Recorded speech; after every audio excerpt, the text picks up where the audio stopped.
क्षत्रियों के हाथ निहत्थों के खूनों से रंगे जाते हैं। उन्हीं क्षत्रियों के पेट उन भोली भाली और भगवान की प्रकृति के रचे उन प्राणियों से भरे जाते हैं। इससे बड़ा पाप हम क्या ले नहीं सकते, इससे बड़ा पाप क्या ले रहे हैं अपन। ये सब आपकी बात नहीं है, ये आपके इतिहास को बदलने के लिए, आपकी संस्कृति को तोड़ने के लिए मुगलों ने जो आक्रमण करके आपको नष्ट करने का जो एक सौगात दी, आपको भेंट दी, गिफ्ट दी, आज उसको अपन एक भाषा में राक्षसी भोजन भी कहते हैं। एक भाषा में राक्षसी भोजन कहते हैं, कहते कि नहीं कहते हैं, परंतु अब उसका नाम बदल दिया, राठौड़ी खानो भी कहने लग गया। बीजोड़ों ने हैगा ना बरी कर दिया, भाटियों ने होडो ना, पर राठौड़ गले घाती दियो कि राठौड़ी खानो है। वो राक्षसों का खाना। आपकी मति मारी कैसी जाए, आपको मलिन कैसे किया जाए, इनको राक्षस बना दो, मांस खाना सिखा दो, ये लड़ने लायक नहीं रहेंगे और फिर आक्रमण करेंगे। ये हमारी औलादे बन करके हमारे साथ में खड़ी रही।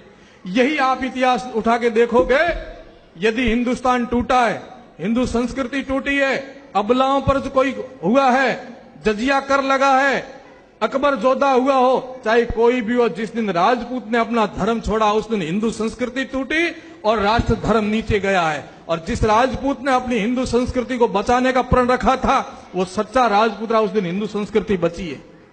आज भी ऐसे सच्चे राजपूतों की जरूरत है। आज भी हिंदू संस्कृति देखती है, ब्राह्मण देखते हैं, संत देखते हैं, सभी देखते हैं। गांव की छोटी सी बात हो, कोई राजपूत खड़ा हो तो 36 कौम राजपूत के साथ खड़ने में विश्वास रखती थी, पर आज नहीं रखती। आज तो कहते ये बना है। बना मतलब अकल बना, अकल है ही नहीं इन बनाओ रे गोडी। क्यों नहीं है? बुद्धि लुप्पत्यम यद मत तदकारी उच्यते। जिसको बुद्धि बाहर निकालनी है वो दारू को अंदर डाल दो, बस दिमाग निकल जाएगा अपने आप। ये दो काम आप बखूबी बड़ी शान और शौकत से करते हो, एक मांस खाना और एक दारू पीना। तब आप पूर्ण राजपूत माने जाते हो। जब तक आप मांस नहीं खाते हो और जब तक दारू नहीं पीते हो तब तो कहते थे कि ब्राह्मण बीजा हो गए, ब्राह्मण ने घरे पैदा हुआ होगी। ये ब्राह्मण की बात नहीं है। असली क्षत्रिय वही होता है जिसका बुद्धि पवित्र हो, जिसका खान पान पवित्र हो, वो असली क्षत्रिय है। जिसके हाथ किसी की हत्या के लिए नहीं उठते हो वो असली क्षत्रिय है।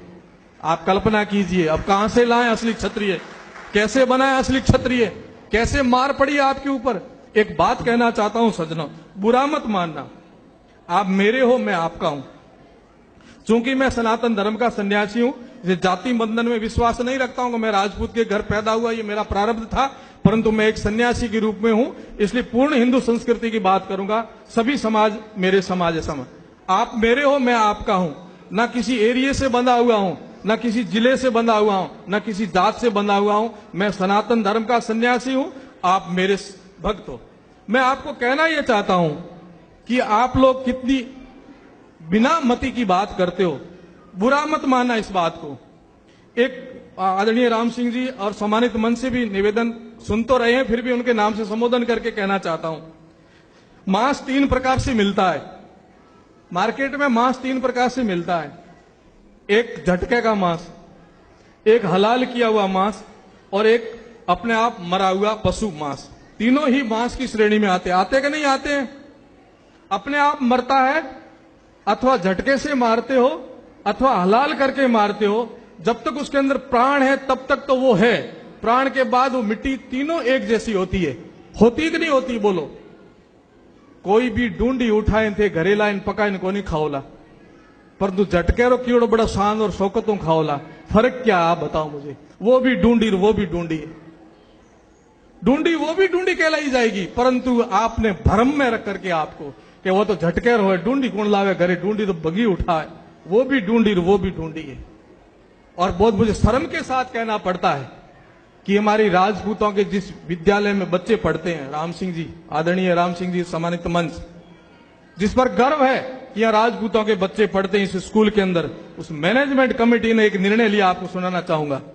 बोले मार्केट में मांस बहुत सस्ता मिलता है और एक महंगा मिलता है। सस्ता कौन सा मिलता है, महंगा कौन सा मिलता है?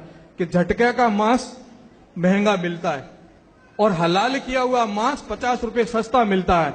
और उस हॉस्टल में सप्ताह में 2 दिन बच्चों को मांस खिलाया जाता है। तो कहा क्यों ना अपन हलाल किया हुआ मांस ला करके इन बच्चों को खिला दें, जिसे 50 रुपए सस्ता आएगा। ये है आज के राजपूत, ये है आज के राजपूत। कैसे कैसे आपको राक्षस बना करके प्रस्तुत कर दिया।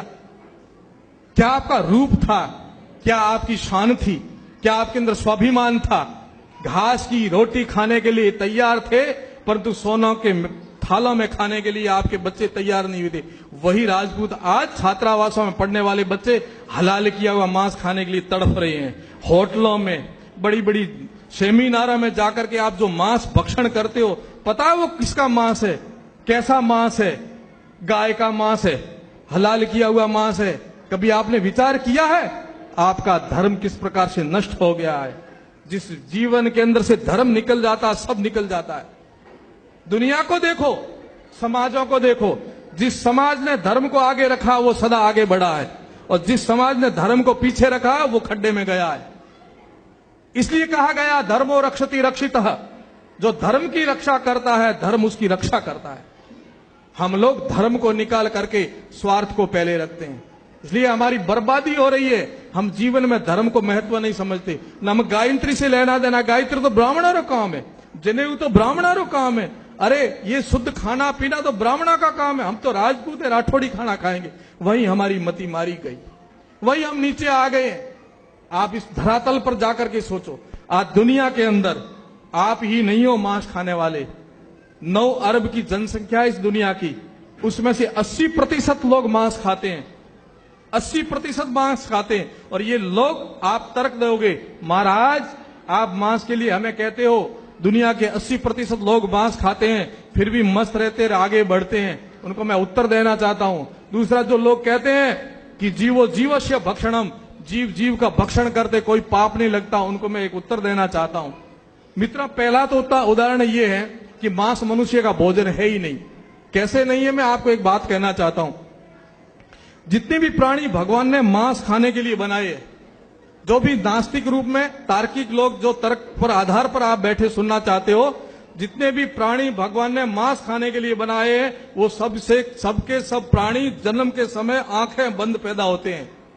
आप एक एक को देख लीजिए, कुत्ता, शेर, चीता, बिल्ली, गीदड़, शियार, जितने भी मांसाहारी प्राणी हैं वो सबके सब आंखें बंद पैदा होते हैं।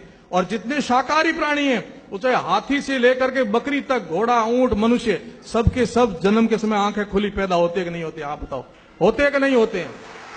ये पहला फर्क है। कुदरत ने, प्रकृति ने, भगवान ने आपको मांस खाने के लिए नहीं बनाया। दूसरा उदाहरण, जितने भी मांसाहारी प्राणी हैं वो सबके सब तीखे दांत लेके पैदा होते हैं, तीखे दांत होते हैं उनके। और जितने शाकाहारी प्राणी हैं उनके किसी के तीखे दांत नहीं होते हैं। जितने मांसाहारी प्राणी उन सबके नाखून भी तीखे होते हैं। कुत्ता, शेर, चीता, बिल्ली, सबके तीखे नाखून होंगे। और जितने भी शाकाहारी हैं, आपके मेरे देख लो चपटे हैं, घोड़े के चपटे, ऊंट के चपटे, बकरी के चपटे, भेड़ के चपटे, जितने शाकाहारी प्राणी हैं सबके सबके नाखून चपटे होंगे। और जितने मांसाहारी प्राणी हैं वे सब जीभ से पानी पीते हैं, जीभ से। लकड़ आपने देखा होगा ना, जीभ से पानी पीते। और जितने शाकाहारी प्राणी हैं सब होठों से पानी पीते हैं। जितने मांसाहारी प्राणी हैं उनकी सबकी जठरा अग्नि अलग है, वो सीधा मांस अंदर पचा सकते हैं। और आप और हम, आप लोग जो लोग मांस खाते हैं, वे लोग सीधा मांस खा नहीं सकते, मर जाओगे। आपको कोई न कोई संसाधन लेना पड़ता है। इसलिए कुदरत ने, प्रकृति ने आपको मांस खाने के लिए बनाया भी नहीं, फिर भी आप उस जमात में जा रहे हो। थोड़ा विचार करो। और दूसरा, पाप कैसा करते हो आप? आडंबर, धोखा आपके साथ बहुत। मैं आपको दोष नहीं देना चाहता हूं, आपके साथ छलावा किया गया, आपकी संस्कृति को तोड़ने के लिए, आपके धर्म को नष्ट करने के लिए आपके साथ बहुत बड़ा धोखा किया गया। और तो और आपके देवी देवताओं को नहीं छोड़ा। अब आपको यदि इस रस्ते पर लाना था तो जोग माया को बकरा चढ़ाओ, भैरू जी ने बकरो चढ़ाओ, भौमिया जी ने बकरो चढ़ाओ, उन्नी आड़ में थाने मौस खोलाने रत्तरी को ढूंढियो। अब मेरी भी देवी कुलदेवी है, मेरी देवी कुलदेवी नागणीचिया है, हिंगलाज माता है। और मैं ये दावे के साथ कह सकता हूं, मैं स्वरूप नारियल, जिन्हें अभी लीलो नारियल कहा, स्वरूप नारियल ले जान माता जी ने चरणों में राख, और मैं वो आशीर्वाद प्राप्त कर सकता हूं जो आप बकरे को चढ़ा के नहीं कर सकते। तो क्यों नहीं आप लोग भी स्वरूप नारियल को चढ़ा करके मां का आशीर्वाद ले नहीं सकते क्या? परंतु आपके साथ धर्म को किस प्रकार से घुसेड़ करके आपके जीवन को नष्ट कैसे किया जाए, ये विदेशियों की चाल थी। और उसमें आप और हम सब बर्बाद हो गए। कल्पना कीजिए, माता जी के मंदिर की प्रतिष्ठा